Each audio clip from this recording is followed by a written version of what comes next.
আসসালামু আলাইকুম, স্বাগতম প্রবাসী ভাইদের। জানিয়ে দেব আজকের প্রবাস থেকে পাওয়া কিছু গুরুত্বপূর্ণ খবর। কুয়েতে আগতদের পিসিআর টেস্ট বাধ্যতামূলক, নিষিদ্ধ ব্যতীত দেশে 14 দিন থেকে ফিরতে পারবেন প্রবাসীরা। কুয়েতের স্বাস্থ্য কর্তৃপক্ষ কুয়েত বিমানবন্দরে সতর্কতামূলক ব্যবস্থা উত্থাপন করেছে। পরিবর্তিত করোনা ভাইরাসের নতুন স্ট্রেনের মোকাবেলার জন্য নতুন মেডিকেল প্রোটোকলের অংশ হিসাবে কুয়েতে আগত সকলের জন্য পিসিআর পরীক্ষা বাধ্যতামূলক করা হয়েছে। সমস্ত আগতদের জন্য পরীক্ষা পদ্ধতি মে মাসে কুয়েতি নাগরিকদের সরিয়ে নেওয়ার সময় বাস্তবায়িত হয়েছিল। পরে আগতদের জন্য কেবল এলোমেলো চেক নেওয়া হয়েছিল। মিউটেশন ভাইরাস পিসিআর পরীক্ষার নতুন স্ট্রেন ছড়িয়ে পড়ার কারণে সবার জন্য বাধ্যতামূলক করা হয়েছে। স্বাস্থ্যসূত্রগুলো নিশ্চিত করেছে যে কুয়েতে কোনো রূপান্তরিত ভাইরাসের ঘটনা রেকর্ড করা হয়নি। অর্থাৎ ব্রিটেনে ধরা পড়া করোনা ভাইরাসের নতুন স্ট্রেন এখন পর্যন্ত কুয়েতে কাউকে আক্রান্ত করতে পারেনি। দ্বিতীয় দিনের অপারেশনগুলি মসৃণ হয়ে ওঠার কারণে বাণিজ্যিকভাবে ফ্লাইট কুয়েত থেকে আসা যাওয়া শুরু হয়েছে। কারণ কুয়েত বিমানবন্দরটি করোনা ভাইরাসের পরবর্তী স্ট্রেনের বিস্তার এড়াতে 10 দিন বন্ধ ছিল।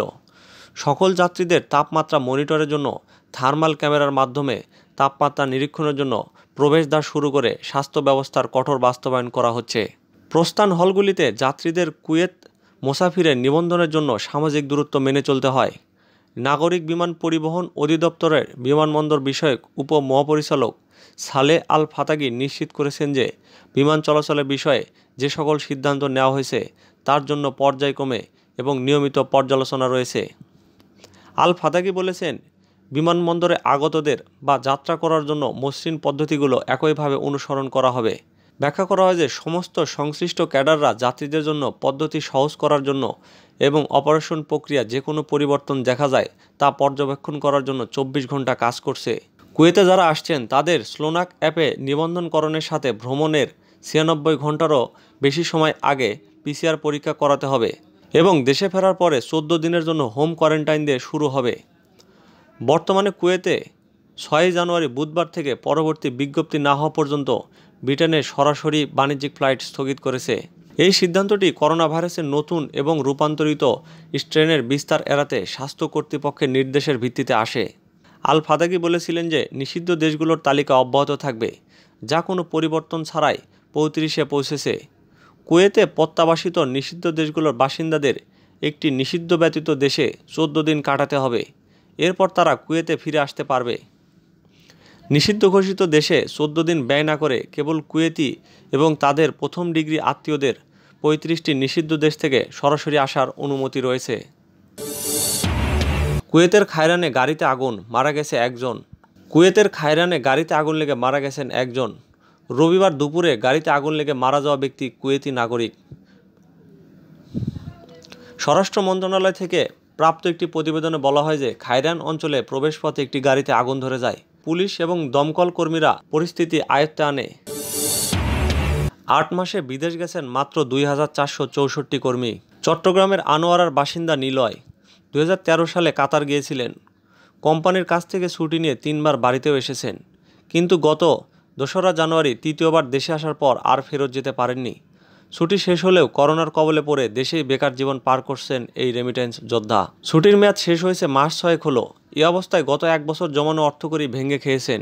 ইতিমধ্যে কোম্পানির পক্ষ থেকে তাদের কাতার ফেরাতে উদ্যোগ নেওয়া হয়েছে, কিন্তু করোনা জটিলতায় শেষ পর্যন্ত যেতে পারেননি। নিলয় বলেন, জমানো টাকা প্রায় শেষ, এরপর কি করব, পরিবার কিভাবে চালাবো সেটা নিয়েই চিন্তায় আছি। শান্তা ইসলাম নারায়ণগঞ্জের এই নারীও কাতার যাওয়ার সকল প্রক্রিয়া সম্পন্ন করেছেন। এজন্য দালালকে দিতে হয়েছে 2.5 লক্ষ টাকা। ম্যান পাওয়ার ক্লিয়ারেন্স নিয়েছেন, ভিসা পেয়েছেন। গত মার্চে ফ্লাইটের শিডিউলও নির্ধারণ হয়েছিল, কিন্তু করোনা ঝড়ে সব কিছু ওলটপালট হয়ে গেছে। এখন ভাগ্যের উপর ছেড়ে দিয়ে বসে থাকা ছাড়া আর কোনো উপায় নেই।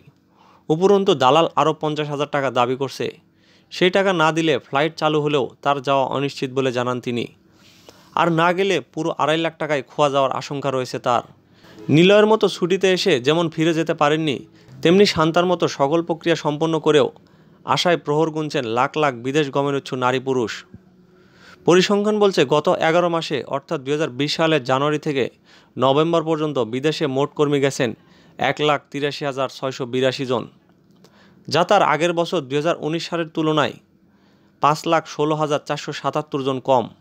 শতকরা হিসাবে এই হার 71.45%। মার্চের পর অর্থাৎ এপ্রিল থেকে নভেম্বর এই 8 মাসে গেছেন মাত্র 2,464 জন।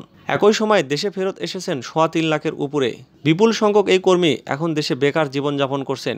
কবে শ্রমবাজার স্বাভাবিক হবে বা আদৌ হবে কিনা তা নিয়ে দুশ্চিন্তা তাদের। সংশ্লিষ্ট সূত্র এবং অভিবাসীদের নিয়ে কাজ করা শীর্ষ গবেষণা সংস্থা refugee and migratory movement research unit রামরুর এক প্রতিবেদনে দেখা গেছে, বাংলাদেশ থেকে 2020 সালে জানুয়ারি থেকে 19 নভেম্বর পর্যন্ত মোট 1,83,682 জন কর্মী উপসাগরীয় ও অন্যান্য আরব দেশ এবং দক্ষিণ পূর্ব এশিয়ার বিভিন্ন দেশে গেছেন। এদের অধিকাংশই এবছর জানুয়ারি থেকে মার্চ মাসের মধ্যে গিয়েছিলেন, যার সংখ্যা ছিল 1,81,218 জন। বিশ্বের লকডাউনের কারণে এপ্রিল থেকে আগস্ট পর্যন্ত বাংলাদেশ থেকে কোনো অভিবাসন হয়নি, অর্থাৎ বিদেশে কোনো কর্মী যেতে পারেননি। 1 অক্টোবর থেকে 19 নভেম্বর মধ্যে নতুন করে গেছেন 2,464 জন। করোনা মহামারীর আগে অর্থাৎ মার্চ পর্যন্ত বিদেশ গমনের যে ধারা অব্যাহত ছিল তা চলতে থাকলে এই বছর পূর্ববর্তী বছরের তুলনায় 3.52% বৃদ্ধি পাওয়ার সম্ভাবনা ছিল। কিন্তু করোনা ভাইরাসের প্রভাবে বছর শেষে কর্মী গমনের হার কমেছে প্রায় 71.45%। গবেষণা প্রতিষ্ঠানটি বলছে, এবছর সবার নজর ছিল কর্মী গমনের চেয়ে প্রত্যাবর্তন অর্থাৎ ফিরে আসার দিকে। প্রবাসী কল্যাণ মন্ত্রণালয় গত 18 ডিসেম্বর সংবাদ বিজ্ঞপ্তি অনুযায়ী চলতি বছরে 1 এপ্রিল থেকে 30 নভেম্বর পর্যন্ত 3,26,758 জন অভিবাসী কর্মী দেশে ফেরত এসেছেন। চাকরি হারিয়ে ফিরে আসার গতিটা প্রবল হয়েছে গত 3 মাস ধরে। গড়ে প্রতিদিন ফিরে আসছেন প্রায় 2,000 কর্মী।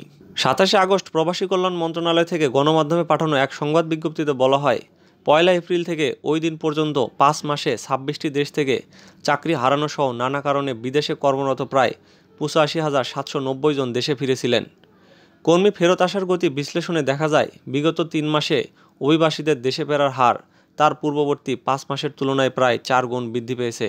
রামরু বলছে, করোনা সহ বিশ্ববাজারে জ্বালানি তেলের দামের পতন, উপসাগরীয় দেশগুলোয় পর্যটন, সেবা ও নির্মাণ খাতে কর্মরত অভিবাসীদের চাকরিচ্যুতি ইত্যাদি কারণে ফেরত পাঠানো হচ্ছে। সব প্রস্তুতি শেষ করেও লকডাউনের কারণে যেতে পারেননি 1 লাখ নতুন কর্মী। এছাড়া বিদেশে প্রায় 1 কোটি প্রবাসী নানা সমস্যায় আছেন।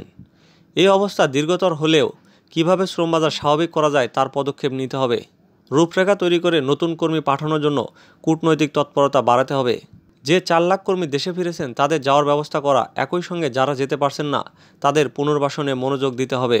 ধন্যবাদ আমাদের সাথে থাকার জন্য। নিয়মিত আপডেট পেতে আমাদের চ্যানেলটি সাবস্ক্রাইব করে রাখুন।